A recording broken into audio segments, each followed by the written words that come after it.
Tu as décidé de partir à Back to Africa. Voici la vérité que personne ne dit. Je sais déjà que tu sais que l'événement est organisé le 11 et 12 octobre au Palais des Congrès à Paris. C'est organisé un week-end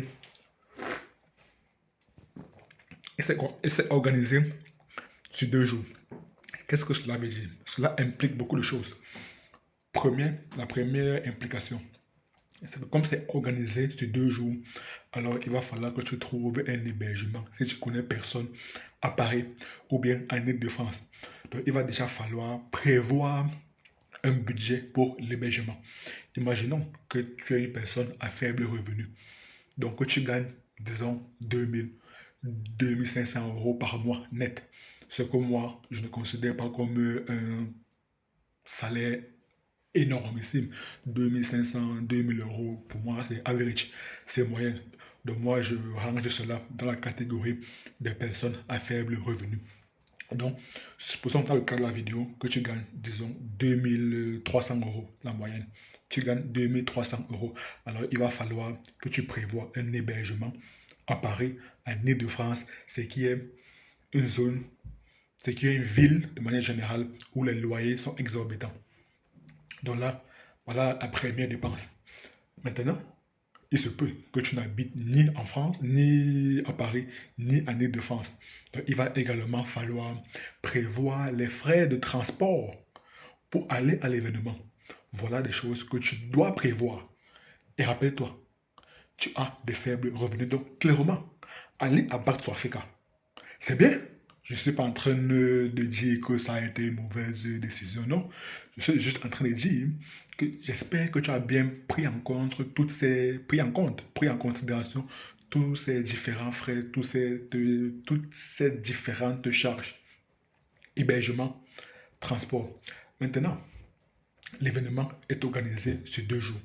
Et d'après le programme qui est disponible sur le site afriquediaspora.com, on s'aperçoit d'une chose très très rapidement. On s'aperçoit que le premier jour, dans le samedi, ça se clôture à 20 h et le dimanche, ça se, ça se clôture à 18 h ou bien 19 h si ma mémoire est très très bonne.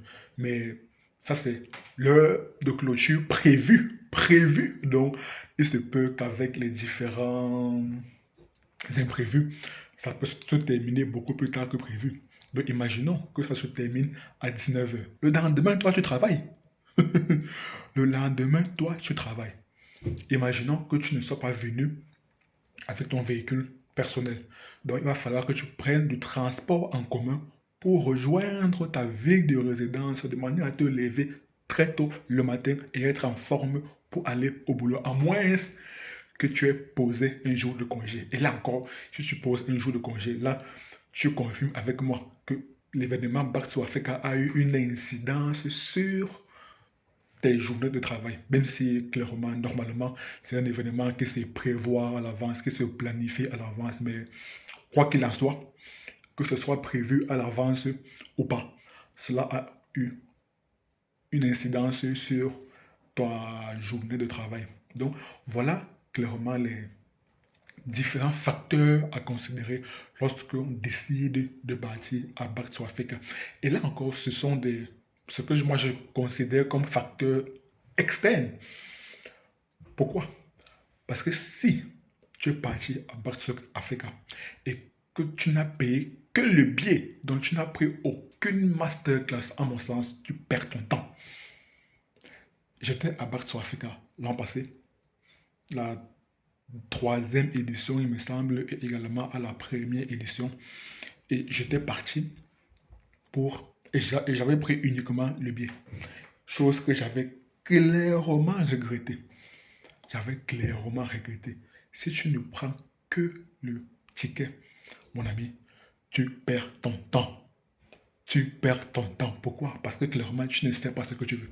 Une personne qui a pris une masterclass bien précise, elle sait réellement pourquoi elle est partie à Barcelone. Et elle est partie principalement pour la masterclass en question. C'est tout. Bon, pas c'est tout, mais en grande partie. uniquement pour la masterclass en question parce qu'elle aimerait avoir des connaissances précises dans un domaine bien ciblé.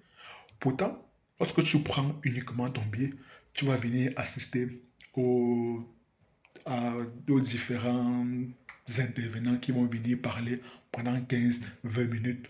Clairement, en 15 minutes, tu ne pourrais pas comprendre plusieurs notions à la fois. Clairement.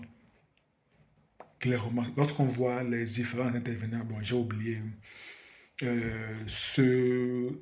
exactement ce dont chaque intervenant parlera, mais il me semble qu'il y avait, bon, donc, clairement, j'ai oublié, donc je préfère ne pas m'aventurer là-dedans, je préfère ne pas parler de manière hasardeuse, mais en tout cas, je vais afficher le programme à l'écran pour que vous-même vous puissiez voir les différentes notions, les différents secteurs qui seront évoqués durant les 2 jours de l'événement Back to Africa.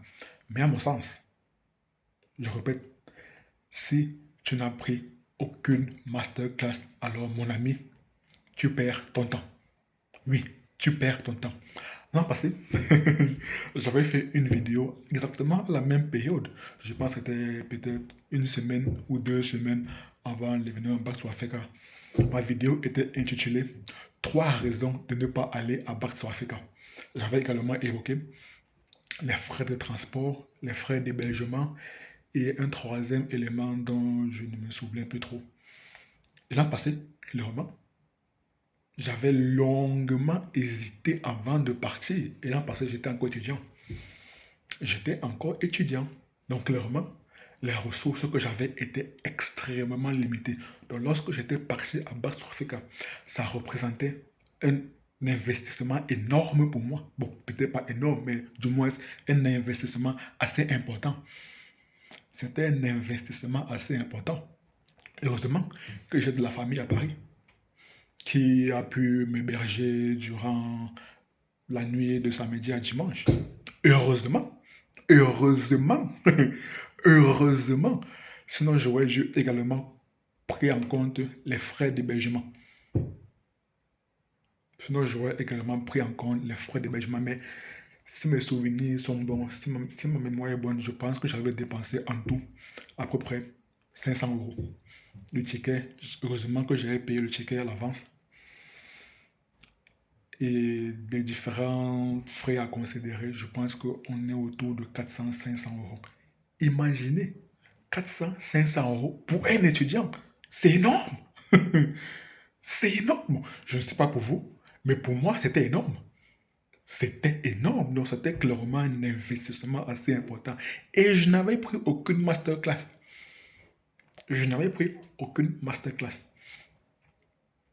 Et si je devais faire un bilan, je ne pourrais pas dire que c'était un bilan ultra positif ni ultra négatif. Je pourrais dire que c'est un bilan passable. C'est la raison pour laquelle cette année, cette édition, lorsque j'ai réfléchi au pourquoi, du comment aller à Back to Africa, ou la raison pour laquelle je devrais aller ou pas, directement, j'ai directement mis les émotions de côté et j'ai commencé à réfléchir rationnellement. Qu'est-ce qui pourrait m'intéresser? Lorsqu'on va à un événement, on va pour un but bien précis. Si on ne trouve rien de pertinent, alors on n'y va pas. T'as y aller sans avoir un but bien précis, c'est une perte de temps, une perte d'argent, une perte d'énergie. Et moi, clairement, je préfère économiser ces 3 ressources. Je préfère économiser mon temps, économiser mon énergie et économiser mon argent. Du moins, l'allouer à d'autres choses, aux choses beaucoup plus importantes. Et cette édition, lorsque j'ai consulté le programme, le seul truc qui pourrait m'intéresser, c'était la masterclass de Philippe Simo concernant les réseaux sociaux. Mais là, j'ai longuement hésité. Et à chaque fois que je repousse ma prise de décision, le prix ne fait qu'augmenter. Actuellement, le prix me semble est à 250 euros. Et si je dois considérer les différents frais de transport et tout ce qui va avec, je pense que je serai autour de 500-600 euros. Est-ce que cela vaut la peine? Je ne pense pas. Donc pour revenir à ce que je disais par rapport à la vidéo que j'ai publiée l'an passé, toujours à cette même période, j'avais reçu un commentaire dans lequel plusieurs commentaires dans lequel plusieurs personnes m'interpellaient sur le fait que non, même les Mark Zuckerberg, même les Elon Musk ont commencé tout quelque part. Quand tu es étudiant, oui, c'est toujours bien de partir à ce type d'événement parce qu'au moins tu vas avoir la connaissance. Mais moi, j'ai envie de poser une question très très pertinente. Prenons un cas de figure très très simple. Imaginons une personne qui est en sixième. Est-ce que c'est pertinent de lui enseigner des leçons de mathématiques de terminale? Non. Bon, pour moi, je répète, c'est pour moi, c'est ma vision des choses. Tu es en sixième, commence déjà à bien maîtriser les notions de mathématiques de sixième. Ensuite, tu pourrais aller en cinquième, en quatrième, en troisième, en seconde, en première, en terminale. Ce n'est pas dès maintenant que tu devrais commencer à maîtriser les notions de mathématiques de terminale. Pourtant, un instant. Oh là là là là. Comme je disais, ce n'est pas dès maintenant que tu vas commencer à maîtriser les notions de mathématiques de terminale. Pourtant, les notions de mathématiques de sixième te dépassent. Tu n'arrives pas à avoir une très très bonne note en mathématiques, mais c'est toi qui veux déjà maîtriser les notions de terminale. Non, ça n'a aucun sens. Donc, aller à Bac sur Afrique où je veux avoir des notions de l'investissement en Afrique, oui, c'est bien. Mais au stade où je suis actuellement, ce n'est pas pertinent pour moi. C'est un niveau très très avancé. C'est un niveau très très avancé. Voilà. Parce que moi, je crois que j'ai comme fait à une chose. C'est que pour investir au pays, en Afrique, il va falloir avoir du capital.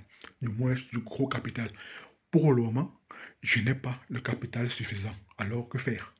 Est-ce que je devrais apprendre des notions d'investissement au pays qui ont pour prérequis un gros capital? Non, c'est inutile. C'est inutile. Pour le moment, je vais étape par étape, marche après marche. Pour le moment, je cherche comment avoir du capital. Par la suite, lorsque j'aurai du capital, là maintenant, je pourrais m'asseoir pour me dire que bon, quelles sont les différentes options d'investissement qui seraient pertinentes pour moi. Et c'est là qu'un événement tel que Back to Africa semblerait beaucoup plus pertinent. Un événement où on invite Jean-Louis Billon.